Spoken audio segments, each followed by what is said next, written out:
Hello guys! May papakita kayo. May nag-comment.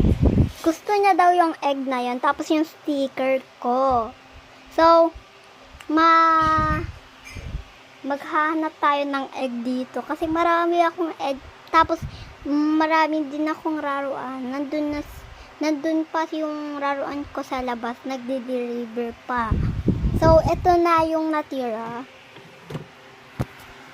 Ay! Hindi pala. Hindi. Ito.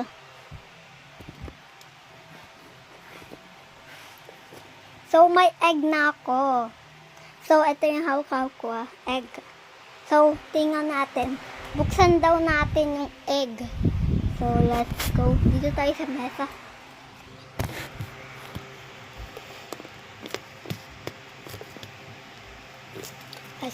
Ang hirap ibuksan, guys. Hoy! Angas ah. Tingnan nyo, guys ah. Ano nga. So, ito yung laman niya. Yan na. Pinapakita ko na sa inyo ah.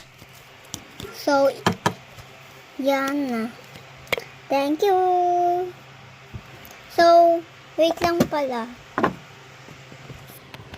May nag-comment na naman. Gusto niya daw yung punggos na yon. Laruan ba yun, be? Wala akong punggos dito. Kahit isa, walang punggos. Puro laruan lang dito. Sabi niya, laruan na punggos. Okay. Meron naman ako, ano. So, papadala ko na lang to. Bye-bye!